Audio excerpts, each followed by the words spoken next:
Here's what Jaguar Wright really thinks about 50 Cent's documentary, straight from her own words. It was done too well. It left out too many things. So can you speak on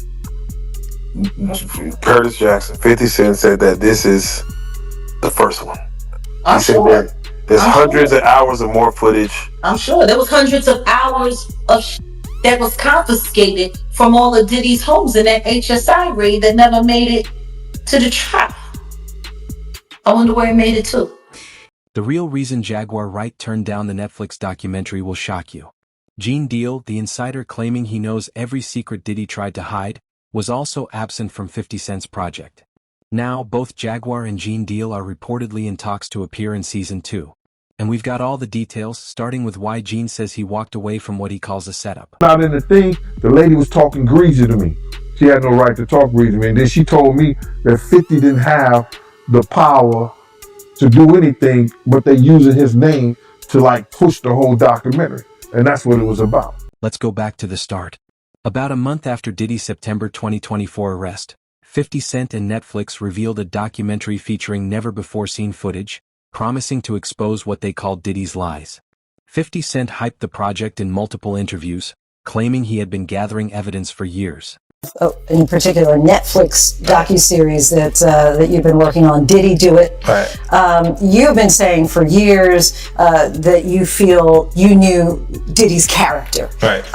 Yet you said you weren't a part of that lifestyle. You weren't going to the party. So what makes you so absolutely sure that these kinds of allegations that we're seeing against him are true?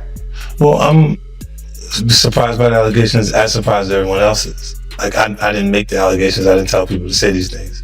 It comes out, I see it in the news like everyone else. But I did feel uncomfortable with the way you represent the idea of going to these projects. To come party with me. Yeah. And then that swayed me away from it. Just that long. So you didn't realize as much stuff was coming. Like, when I seen today, it was allegations of 3 men that said he drugged them, and it's a long time, to be honest with you. Like, when people don't remember being violated for 20 years. 50 Cent knew that the person holding the most evidence against Diddy was Gene Deal. Having been close to Diddy for decades, Gene claimed to have photographs, witness statements, and even video footage to back up his claims. 50 Cent wanted him in the documentary and had been sharing clips of Gene on Instagram for years, even personally calling him to try to secure his participation. A lot of people want to know why you wasn't in it, man. Well, first and foremost, you know, I thought I was going to be in the documentary at first until I started talking to that director. I think her name is Stapleton. I don't know her name. I don't know, man. Me and 50 talked like 45 minutes. The producers had been calling me and everything.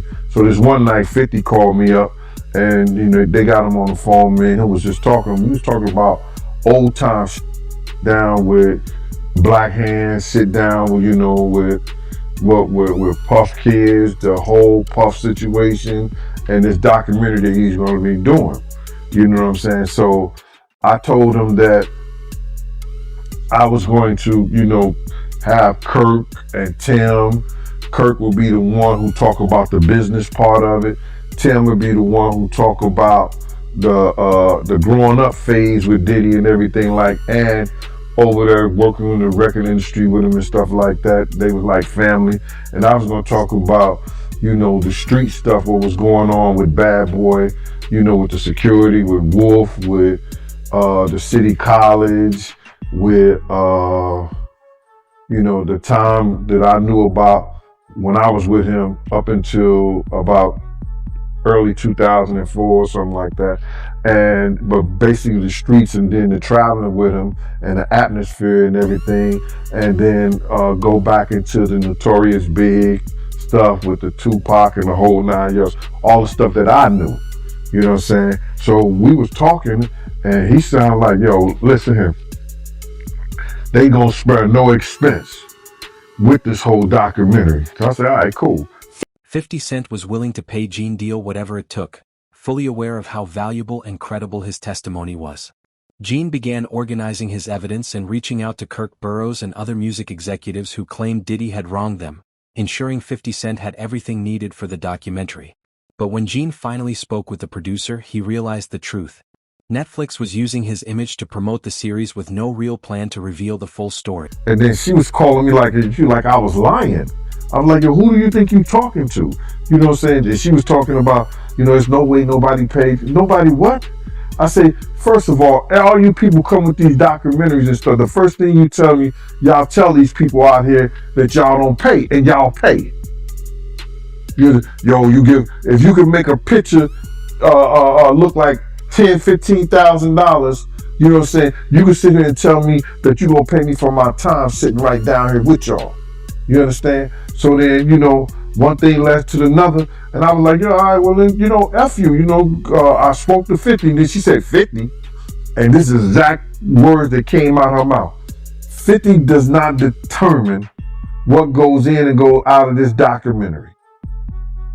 And he definitely don't pay. He determine what somebody get paid. It's not his documentary like that. I was like, oh, so if it's not his documentary and I spoke to him like that, I don't need to be doing nothing with you, because I'm doing this on the strength of him. But you gonna pay me if I do it. So it went back and forth, you know what I'm saying, for a little bit, and then they had Kirk Burrows giving me calls and everything like that. What are you calling me for? You know what I'm saying? I'm not. Get out of here. I know what kind of dude you is anyway. Me and you cool and everything, Kirk, but don't call me about no business with this stuff like that. And then what I found out is that he was making a deal, cutting a deal for himself as well as Tim. For Gene Deal, it was never about the money. It was about supporting 50 Cent and backing up the truth. But when he saw the documentary had become more about profit than honesty, he walked away. The real stories went untold, and the victims were once again ignored. Now 50 Cent is planning a second season set to release independently on YouTube because he no longer trusts Netflix to get the story right. In this new interview by 50 that went wrong, where he revealed that he still got unreleased footage. I seen an interview about, he said that he had a lot of footage had to be down, the documentary had to be downsized. You understand? I don't really believe that, because a documentary is the documentary. And they could have had 45 minutes, they could have had an hour, to each one of those. You understand? They left out certain things. He said they even left out the one about Sarah Chapman. You understand? And for whatever reason, he probably left out a lot of other different stars too. Situations that they could have spoke about. You understand? I have a problem with the documentary, and I'm just gonna let you know that the reason I have a problem with the documentary is that they know that they took my idea. You understand? They know that when I came to them, I laid out what they should do and how the documentary should be. You understand? She can say whatever she want to say. I talked to those producers before I even talked to her. They wanted to know what I had, what I was bringing, my pictures, all that stuff like that. And I told them about me, Tim, and Kirk. He says he respects 50 Cent because, unlike Diddy, 50 doesn't lie or manipulate. He's only in it for the truth. Freddie P., one of the first to publicly speak about Diddy's son's involvement, also stepped in to support 50. Freddie recalls speaking with both the producers and 50 directly, and it was then he realized that 50 Cent was the only person on the team who genuinely cared about the victims. But what Fifth was doing was, he wasn't budging. I give him credit for that, you know what I'm saying? Like, hey man, it wasn't even about the money. It was basically a response from his team, basically like, listen, we doing this on the strength of, we want people to get their story out. We want people who really was affected by him to tell their story. We don't want to base this on money. If we base this on money, then you kind of salt down, what. So a lot of people, when you see them telling their stories on that DVD, that's why I give them the authentication of it. Is so he made sure that you was only here to, if you want to tell it, tell it. I ain't trying to put nothing in your pocket. I ain't trying to incite you or coerce you to tell nothing against this man that didn't happen. If you gonna tell it, tell it. If you got something to say and you really want the world to hear it, say it. I'm not gonna pay you extra to do it. And I gave him respect for that. And basically, they were basically like, man, this is not money motivated. We're not moving numbers around just so people can come talk. Jaguar Wright believes the documentary is full of misinformation. She declined to participate in the Netflix project. feeling that industry executives would never reveal anything that could harm themselves. After watching it, her fears were confirmed. None of Diddy's powerful associates were mentioned. Not once. Big names like Clive Davis, Jay-Z, and Oprah were completely absent. The story isn't over. I agree. Like, that's the thing. The story's not even being told. Because in order to tell the actual whole story, you would have to include everyone that is involved. But no, this is about saving the industry and blaming it all on Diddy. Saving the industry and blaming it all on Diddy. Okay, Diddy's going to jail. He's going to do his time. I don't know what that appeal is looking like right now. Because see, the one thing that all of this documentary shit is doing is definitely fucking up his possibility for an appeal to get out early. Especially with the judge and them and the appeal board having to look at the footage of him sitting there with Mark Agnifilo, pretty much working on how to fix the trial. And for him to be watching the feds watching him. Yeah, filming the feds. Watch. Filming. By now, Diddy has become the industry's scapegoat. Everyone points fingers at him while dodging responsibility. The documentary ignored this entirely and skipped the most important question. If Diddy was being investigated under RICO, where were his co-conspirators? Did what they needed to do in this documentary. The whole objective of this documentary was to blame it all on Diddy. The devil made me do it, blame it all on Diddy, and the rest of the industry is nothing like this. Like when Curtis Jackson sat there in his interview with Robin and sat there and said, I did this because I don't want people thinking that the hip-hop community is okay with this kind of behavior. I don't want them thinking that, we're just going to be silent while all of this is going on. Like, we're okay with this kind of behavior. And my thing is huh?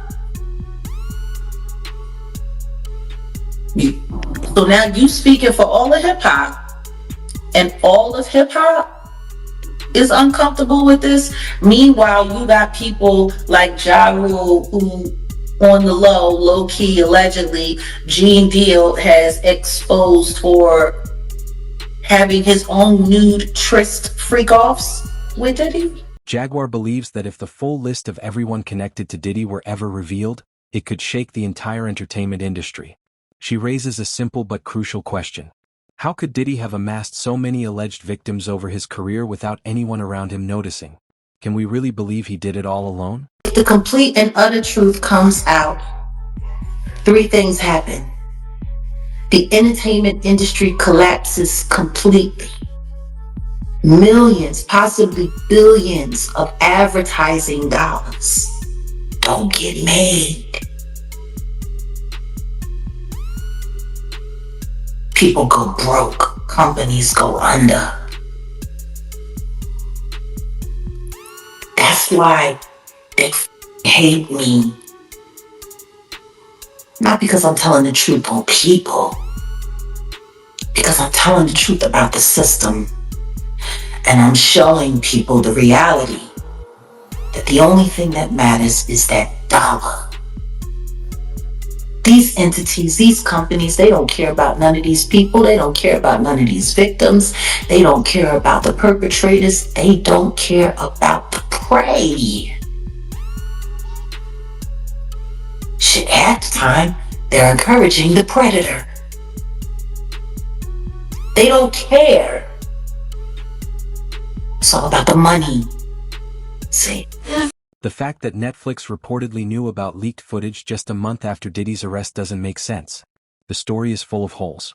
The documentary's biggest selling point was this never-before-seen footage. But when the project was first announced, Netflix didn't even have access to it. He announced he was going to be doing the documentary December 2023 with Netflix.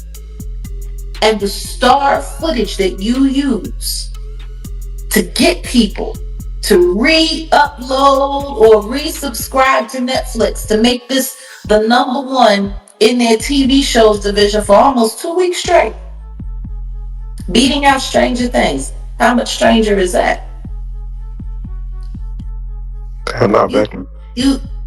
This footage didn't even exist when you said you were going to be doing this documentary. So we've got a videographer, a rogue videographer that has this very, very, very explosive, very explosive footage of him literally sitting on camera, planning how to go after survivors, how to poison the jury pool, how to fix his trial in advance before he's even arrested. I mean, like, is anybody not forgetting when Mark Garrett, when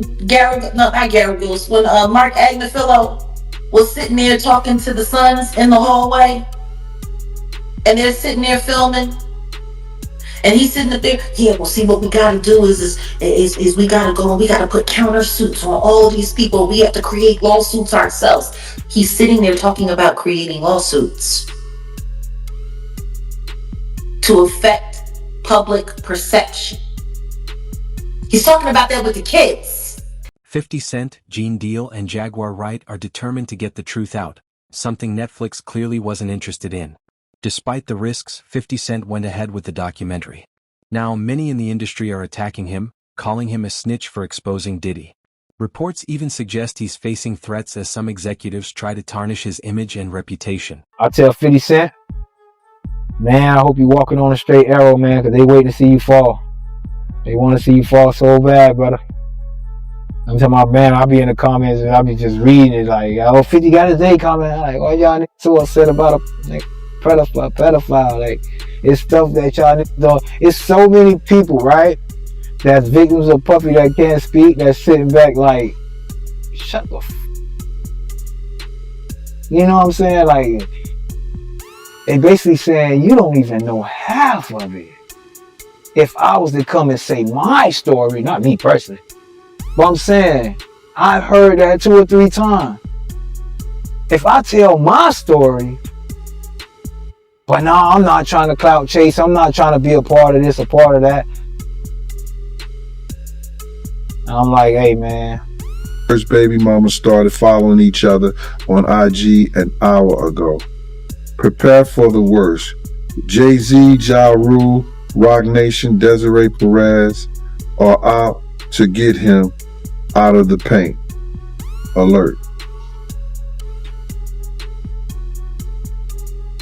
Listen here.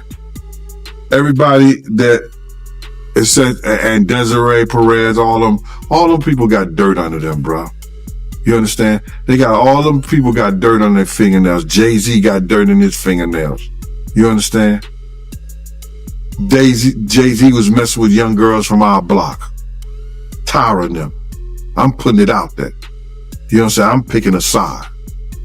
Desiree, husband, was a former drug dealer that she turned on a whole cartel. All of them got dirt on them. And 50 got they dirt. You understand? 50 gonna know they dirt. Cause 50 got investigators, he got people that's in the street. So if they go at him, listen here, I deem him like myself, 10 times the normal man. He gonna do what he gotta do. And the whole thing about it is they trying to retaliate on him for something he did to somebody else. I feel that it's something worth seeing. It's something worth coming around, because all that shit about to fall. All that shit that we seen in the industry, these demons want to have and turn little boys into little girls into little boys. That's just about to go out the window, bro. Sean Diddy Combs' sons, Justin and Christian, are teasing a new docu-series about their family. Justin and Christian, also known as King Combs, appear in a new trailer released to Instagram by Zeus Network's founder. In the trailer, they sit on a couch in a screening room while a series of headlines about their father cycle on screen. At the end of the trailer, Justin's phone vibrates and he answers a collect call from the federal correctional facility where Combs is currently behind bars. No release date has been given, though the teaser suggests it could arrive sometime in 2026. Combs shares Justin with Misa Hilton and Christian with the late Kim Porter. He is also father to Quincy and several daughters. He was transferred from a New York detention center to a federal facility after sentencing on related convictions. This network has a new Diddy documentary coming out, and this time it is coming from the perspective of Diddy and his sons. All the time I thought we were about to leave Diddy in 2025. Well, this documentary is coming in 2026. And a lot of people, just like myself, are already not feeling this new documentary coming from Diddy's sons. A lot of people aren't happy about it and actually shocked that the owner of Zeus Network, Lemmy, is doing this Diddy documentary. But what a lot of people fail to forget is Lemmy and Diddy have been friends for quite some time. Of his children arriving in court for day one of their father's trial in New York, hands gripped in solidarity. Do you still believe your dad's innocent? How did you feel hearing that testimony? Have you apologized on behalf of your father? Do you believe your father did it? You felt about your father? Your daddy got 4 years! Your daddy got 4 years for abusing women! That's wrong! You think that's wrong? The foes, the joy, the pain, our voice, the loyalty, the betrayal, the lies, the love, the hate, the truth, the lies. And Diddy calling from Fort Dix. This is a prepaid collect call from Federal Correctional Institution, Fort Dix. When they released this trailer last night, there were so many comments to Lemmy and Zeus Network that they did not want to see this. A lot of people feel like this whole new documentary is just a PR narrative, once again being pushed by Diddy and his sons to try to clean up his image. And after hearing certain things on 50 Cent's Netflix documentary, we have to go back in time and remember what we were seeing during trial. Even when it came to Diddy's sons, Christian and Justin Combs, they both came on 2 separate occasions to trial wearing a Free Sean Combs shirt. The first one to do this was Christian Combs during Jane's testimony, and you're not supposed to wear this stuff in front of a jury to try to sway their opinions. And the judge actually told him he had to leave and take it off. And then literally like a week later, Justin did the same exact thing. It was taken out of the courtroom by the judge. And we already saw the videos in the Netflix doc of Diddy talking to Justin saying he needed to push out certain content to control a narrative. During the trial, there were a lot of things going on that I could see that to me felt like it was just straight PR. Do you remember all of these people that were wearing the free Diddy shirts? And it was actually a meme coin that is on their shirt. It's money sign Diddy.